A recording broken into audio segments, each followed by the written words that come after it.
Drones rain fire across the battlefield, from fueled trains in Zaporizhia region to cars deep inside Russia. In Toretsk, Ukraine drone stop Russia motorcycle assaults called. Europe enters the fight with new missiles and non-stop shell production. Is the Kremlin ready? And in a moment of hope, 303 Ukrainian soldiers return home in a major prisoner exchange. With you, Zaroslava Kolesnikova, this is Ukraine Today, and we are here to bring you the latest frontline news. Truth and victories you won't see anywhere else. Let's begin. Spectacular footage shows a precise Ukrainian strike deep in occupied Zaporizhia region. Drone operators from Ukraine's military intelligence tracked and hit a Russia train carrying fuel. The strike happened right as the train was moving through the Verkhny Tokmak, Molochansk and Fedorivka rail line. At latest, 3 fuel tanks were destroyed.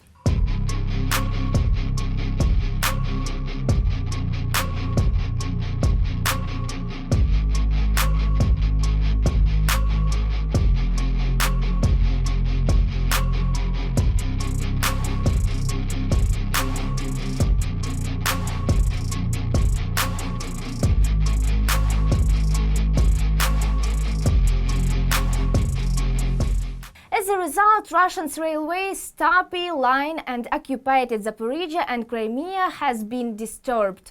The fight to block and break Russian logistics continues, and Ukraine isn't slowing down. The fiery collapse over Putin's hand. Ukraine drones are tearing through Russia's pride. Panic on camera, soldiers running air defense replaced by buses and ropes. Even the dictator's factory didn't survive. Epic scenes straight from Moscow and a juicy strike you have to see to believe. Don't blink, it's all coming up. It's flying. There it is, look here.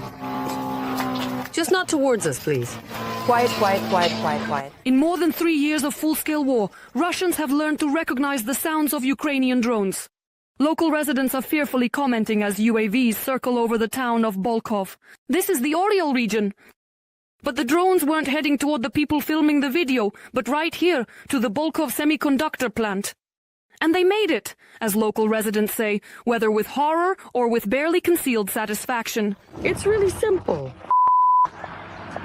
Later, the fact of the strike was confirmed 3 times by the Center for Countering Disinformation. At the same time, they added, until recently, the plant was importing Western technologies despite the sanctions. The microchips produced by the enterprise were used in tanks, self-propelled howitzers, Iskander and Kh-101 missiles, and various electronic warfare systems. Now, the area around is littered with all kinds of debris. The people of Bolkhov are deeply shocked. Well, Wow! The residents of Balashika near Moscow are no less shocked, especially by the inaction of their own officials and military. So where is our security? And those who did find proper security for it are simply filming in silence. Another type of mobile air defense. At least 1 drone near Moscow was reportedly shot down, according to users, by an ordinary city bus. And this is how protective charms fall from the sky just a few dozen kilometers from the city center. Local residents are filming a souvenir, a piece of the self-propelled anti-aircraft system Pantsir S-1. While the residential districts of Moscow and the Moscow region were being guarded by heroes on vines and buses, the 2 largest Russian cities announced the carpet plan and closed all airports. Soon Yaroslavl, Vladimir, Ivanovo and Kaluga joined them. And with good reason. Ukrainian drones were seen and heard in the skies over the Lipetsk and Vladimir regions, which is more than 500 kilometers from Ukraine. In Toretsk, the enemy keeps trying the same trick, fast motorcycle rides against Ukraine's 2nd Mechanized Battalion, but every time they fall. Ukrainian drones are doing incredible work on this front. They detect, track and strike enemy units with speed and precision.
video shows how confused Russian fighters are taken out along with the remains of their two wheels scattered on the ground. Drones hit fast, strike hard and leave no room for retreat.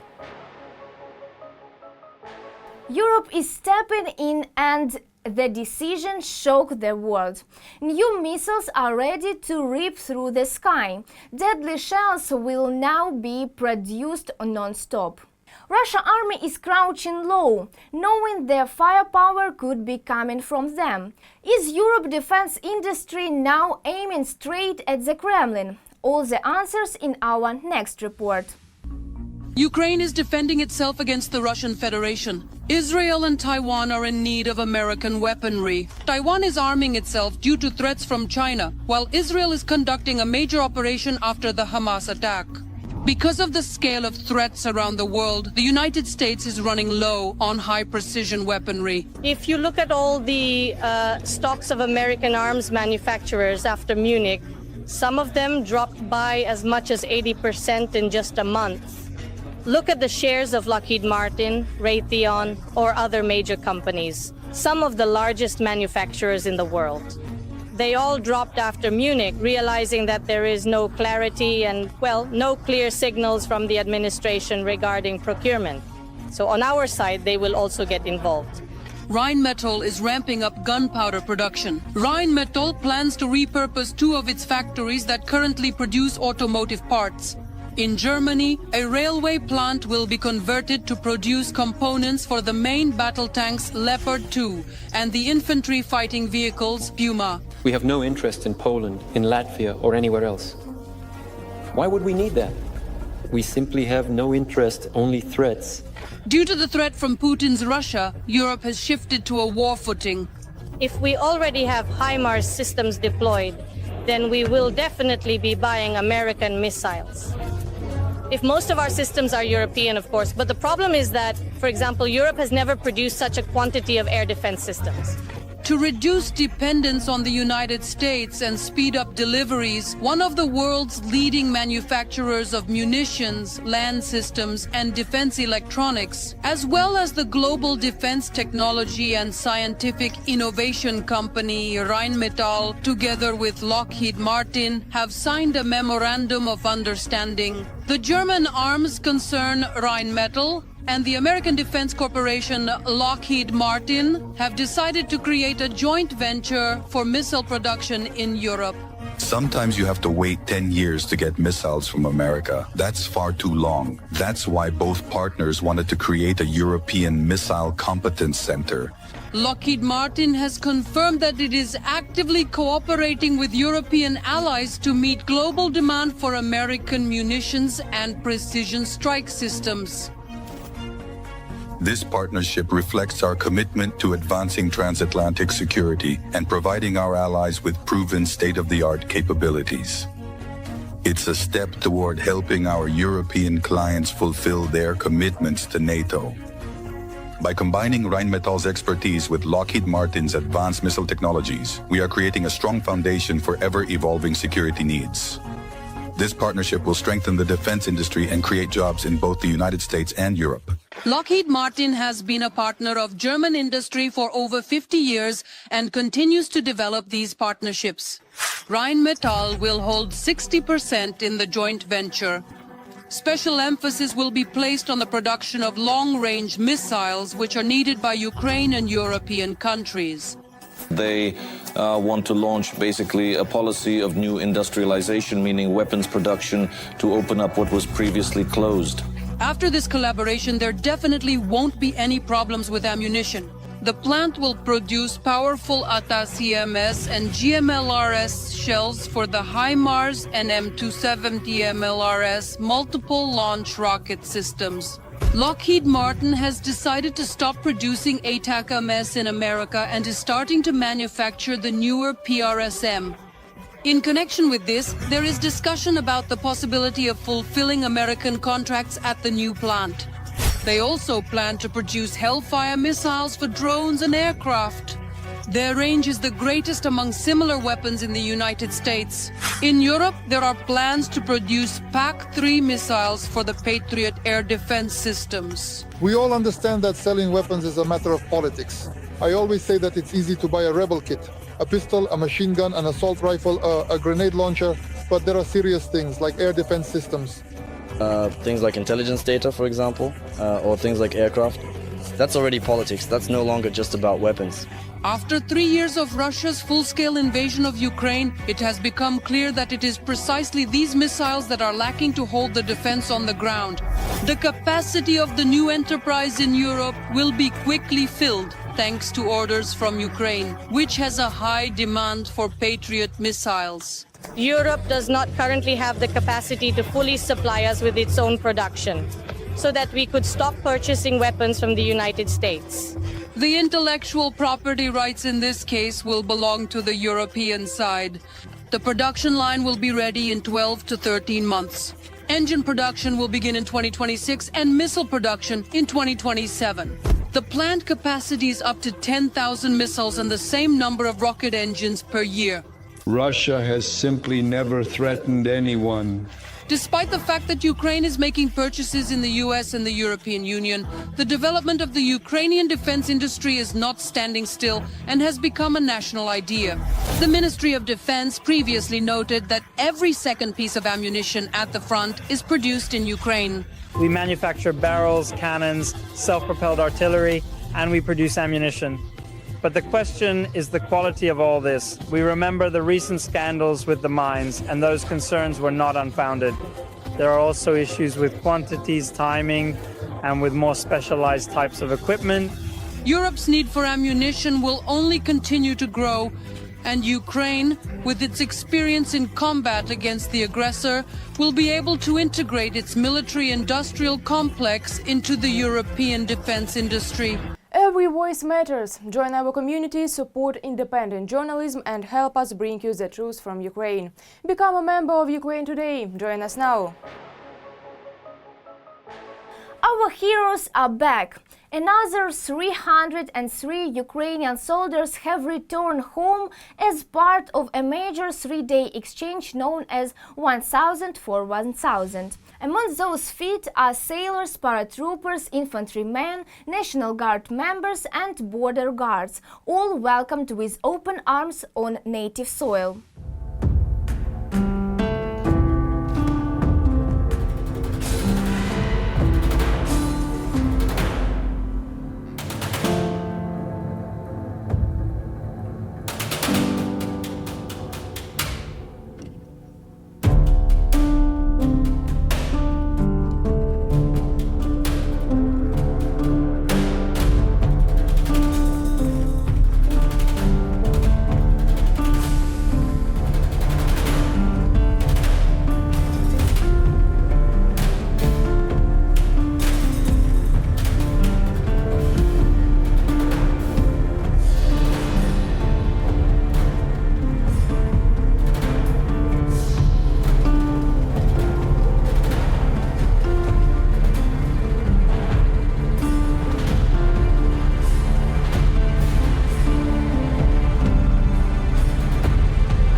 A big thank you goes to the coordination headquarters team to making this possible. The work continues. We will not stop units. Every defender is brought home.